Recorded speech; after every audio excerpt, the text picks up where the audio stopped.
प्रिय विद्यार्थियों, शुभ संध्या। हम सभी पिछले अध्यायों में 8 तक पढ़ चुके हैं।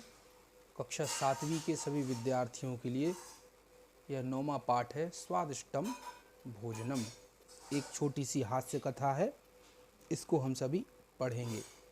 तो YouTube चैनल के माध्यम से हम सभी इस पाठ को पढ़ने जा रहे हैं। तो इस पाठ को पढ़ने से पहले हम सभी नई धातुएं और शब्दार्थ देख लें, जिसके पढ़ने के बाद हम फिर यदि इस अध्याय को पढ़ते हैं तो हमें ज़्यादा अच्छे से समझ में आएगा। तो सभी विद्यार्थियों, इस पाठ को हम पढ़ें। नई धातुएं हैं चिंत। चिंत का मतलब क्या होता है? सोचना या चिंतन करना। फिर है भिद। भिद धातु का मतलब कहलाता है काटना। फिर है प्रा और यत प्रत्यय इसमें लगा है, जिसका मतलब होता है कोशिश करना या प्रयत्न करना, टू ट्राई। फिर लिखा है पातय। पातय का मतलब क्या होता है? पत धातु है, जिसका मतलब होता है, पथ का मतलब तो होता है गिरना, और पातय का मतलब क्या हुआ? गिराना। फिर है मन, और इसमें एक त्वा प्रत्यय लगा है तो बन गया मत्वा, यानी मानना, यानी कि मानकर। मन का मतलब हुआ मानना, और इक्त्वा प्रत्यय लग गया तो बनेगा मत्वा, यानी कि मानकर। फिर है सिद्ध। सिद्ध धातु का मतलब होता है सफल होना या पूरा होना। फिर उद। उड्य शब्द बनता है। उद धातु होता है उड़ने के अर्थ में, टू फ्लाई। अब नए अव्यय देखें, ठीक है। तो दृष्टवा का मतलब कहलाया देखकर। हालांकि दृश्य धातु है, इसमें इक्त्वा प्रत्यय लगा है, इसलिए यह अव्यय बन गया शब्द।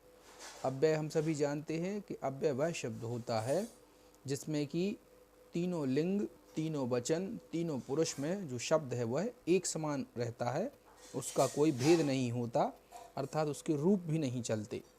तो ये अव्यय है। दृष्टवा का मतलब कहलाया देखकर। इतः का मतलब कहलाता है यहाँ से। शब्द लिखा जाता है कभी कभी ततः, यानी वहाँ से।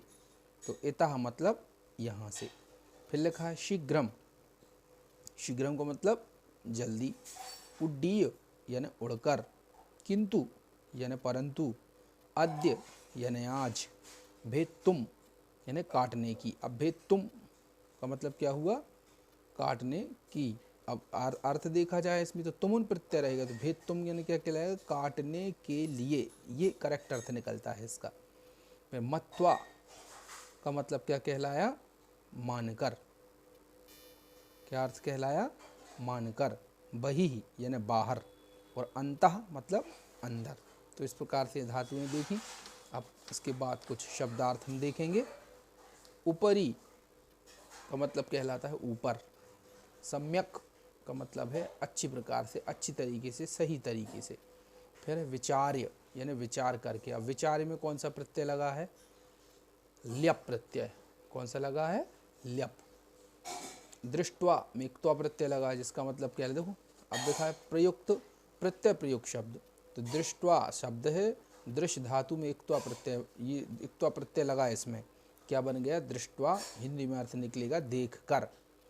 फिर है धाव धातु है, इक्त्वा प्रत्यय लगा तो बनेगा धावित्वा, यानी दौड़कर।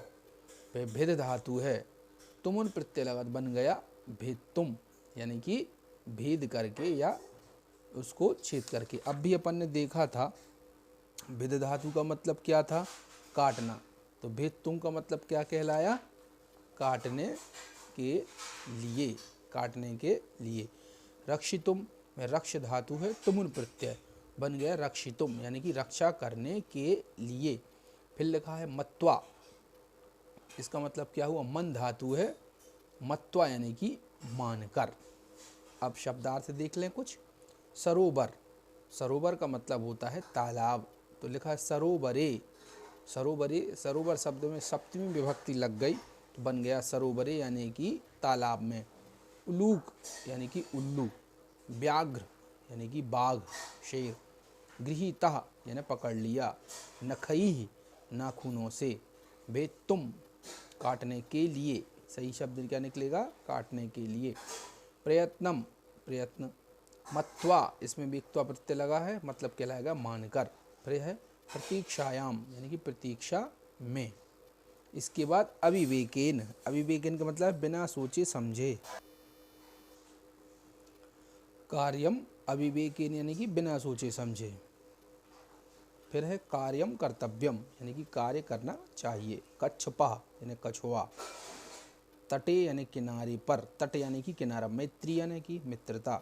शाखायाम यानी कि टहनी या शाखा या डाली या ब्रांच। त्वचायाम यानी कि खाल को। त्वचाम यानी कि त्वचायाम नहीं, त्वचाम यानी कि खाल को। फिर आतपेन यानी धूप से। आतप यानी कि धूप, तो आतपेन यानी धूप से। नीलीन यानी कि छुपा हुआ। अब ये शब्द अपन को अभी पाठ में मिलेंगे तो हम इसको अच्छे तरीके से देखेंगे। तो नीलीन का मतलब क्या कहलाया? छुपा हुआ। फिर भो मातुल, भो हे भो अरे, ये सब कहलाते हैं संबोधन के चिन्ह।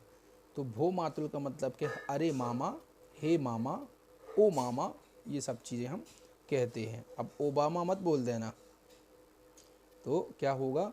भो मातुल यानी कि हे मामा, तो ओ मैटरनल अंकल। अब फिर क्या लिखा है? शुष्का, शुष्क यानी होता है सूखी। सूखी मतलब सूखी चीज़, ड्राई, सूखी चीज़। कटोरा यानी कि कठोर, कठोरा यानी कि कठोर, हार्ड है जो चीज़। स्वादिष्ट यानी कि स्वादिष्ट, टेस्टी है। तीक्ष्ण यानी कि तेज, शार्प। कोमल यानी कि कोमल, सॉफ्ट। अब अचिंत्यत, अब इसमें आपको ध्यान रखना है कि जो आप पांचों लकार पढ़ चुके हैं वही शब्द इसमें आएंगे, उनको बहुत ध्यान से देखना है। तो अचिंत्यत यानी कि सोचा। अचिंत्यत, अचिंत्यताम, अचिंतयन, तो ये क्या कहलाया? लंग लकार। कैसे पहचानो? जिसमें आ लगा रहता है किसी धातु में तो आप पहचान जाओ कि भाई लंग लकार कहलाएगा। लंग लकार भूतकाल। तो अचिंत्यत यानी सोचा। अपातियत यानी उसने गिरा दिया। अवसत, वसति इसम का मतलब है रहता था। उपविशत यानी एक बैठ गया। तो रूप क्या बनेंगे? जैसे इसमें क्यों लिखा है एक बैठ गया? क्योंकि उपाविशत, उपाविशताम। अब उप, क्योंकि इसमें उपसर्ग लगा है, और यदि इसके रूप बनते जैसे अचिंत्यत है तो क्या बनता? अचिंत्यत, अचिंत्यताम, अचिंतयन। अचिंत्यः, अचिंत्यतम, अचिंत्यत। फिर अचिंत्यम, अचिंत्याव, अचिंत्याम। ये लंग लकार के रूप ऐसे बनते हैं। फिर सिद्ध्यति मतलब कि सिद्ध या सफल होता है। प्रायतत यानी कोशिश की, प्रयत्न किया, ट्राई किया, कोशिश। पातयतु आप गिरा दें। पत धातु है तो मतलब क्या हुआ? गिरना। और पातयतु यानी गिराना, डाल दें या गिरा दें। अव्यय पद वही प्रपोजिशन क्या है? शीघ्र यानी कि जल्दी, क्विकली। फिर सम्यक अच्छी प्रकार से, प्रॉपरली। इतः यानी यहाँ से। फिर विचार्य यानी सोच समझकर। प्राप्य प्राप्त करके। विचार्य, प्राप्य, इन सभी में ल्यप प्रत्यय है। तो ये पहले अपन ने शब्दार्थ पढ़ लिए। अब अपन इसके बाद इस चैप्टर को पढ़ेंगे। तो हास्य कथा है, इस चैप्टर का नाम है स्वादिष्टम भोजनम। हास्य कथा। एकस्मिन् सरोवरे एकः कच्छपः अवसत्। अवसत यानी कि रहता था। अवसत, अवसताम, अवसन। अवसः, अवसतम, अवसत, अवसम, अवसाव, अवसाम। ये रूप में इसलिए बार बार बोल रहा हूँ जिससे कि हमारे प्रिय सभी विद्यार्थियों को ये धातु रूप याद हो जाएं। तो एकस्मिन् सरोवरे एकः कच्छपः अवसत्। एक किसी सरोवर में, तालाब में एक कछुआ रहता था। सरोवरस्य तटे एकस्मिन् वृक्षे एकः उलूकः वसति स्म।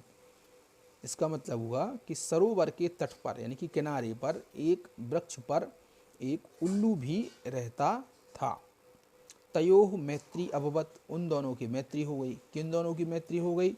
कछुए की और उल्लू की, इन दोनों की मित्रता हो गई। एकस्मिन् दिने यदा तौ परस्परम वार्तालापम कुरुतः।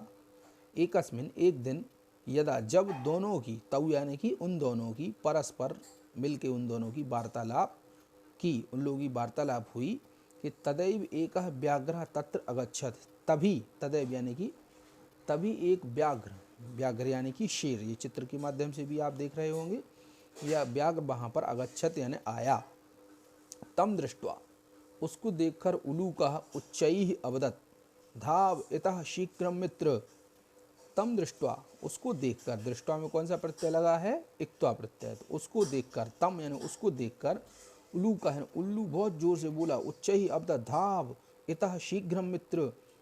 उल्लू बोला, बहुत जोर से बोला कि यहाँ भागो, यहाँ से मित्र, यहाँ से भागो।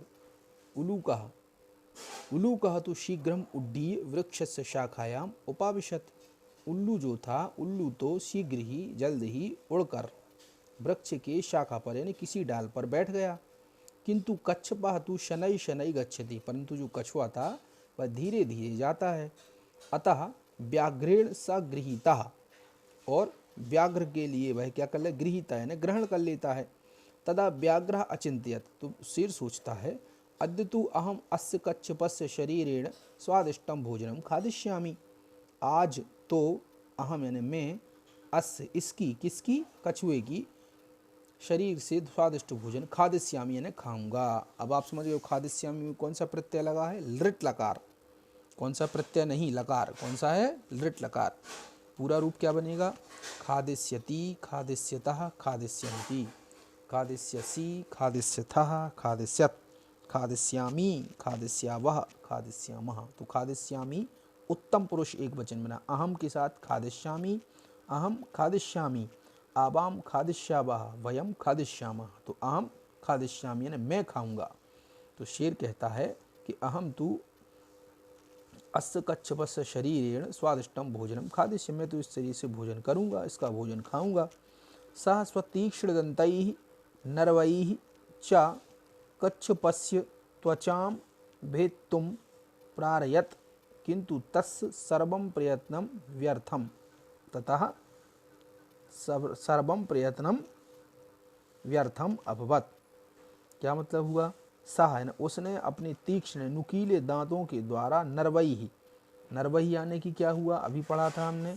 नरवई का मतलब कहलाता है, क्या कहलाता है, अब मैं तुरंत बता दूंगा आपको, तो क्या होगा आप याद, इसलिए हम फिर से देख लेंगे, जो चीज़ हम भूलेंगे उसको फिर से देखें। तो कहाँ लिखा है नरवई, नरवई कहाँ लिखा है, नीलिनः भूमातुल कठोरः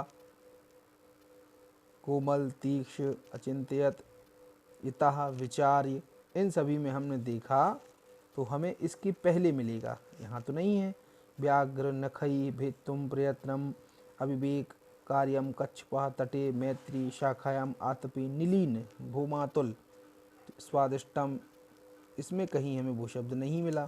तो अब जब भी हम कोई चैप्टर को पढ़ेंगे, जब भी हमें कोई शब्द नहीं मिलता तो हम एक बार इसको देख लें। इसको देखने से क्या होगा, बार बार हमें और जो शब्द नहीं है वो याद हो जाएंगे। फिर हम यहाँ देख लें, तो यहाँ भी हमने देखा चिंत भिद प्राप्य मन सिद्ध उड्डीय मिल गया, दृष्टवा इतः शीघ्रम किंतु अद्य भेत्व मत्वा बही। तो नीलीना क्या शब्द पढ़ा हमने, कि शब्द कहाँ पढ़ रहे थे, हाँ, तो हमने देखा कि उसने क्या किया कि अच्छ कच्छ स्वादिष्टम भोजन खादिष्यामि। ततः स्वतीक्ष्ण दंतैः नरवैः, नरवैः का मतलब कहलाया दांतों से, दांतों से चा कच्छपस्य त्वचाम भेत्तुम, भेत्तुम मैंने छेदने की प्रयत्न किया, किंतु सर्वम प्रयत्नम व्यर्थम, उसने उनका सब व्यर्थ भेद हुआ। नरवैया अपने नाखूनों से, दांत से, और नरवैया नाखूनों से क्या किया उसने, कच्छप के, कछुए के शरीर को भेदना, छेदना या काटना चाहा, किंतु सभी प्रयत्न उसके व्यर्थ हो गए। उल्लू कहा वृक्षात सर्वम दृष्टम पश्यति स्म, उल्लू वृक्ष से, रामात बालकात मोहनात, वृक्षात यानी वृक्ष से, तो उल्लू वृक्ष से सभी देख रहा था। सह स्वमित्रम कच्छपम रक्षितुम अचिंत्यत, और उसने अपने मित्र की रक्षा कर, रक्षितुम कौन सा प्रत्यय है इसमें, तुमुन, तो सह यानी वह, स्वमित्रम अपने मित्र की रक्षा करने के लिए, अचिंत्यत उसने सोचा।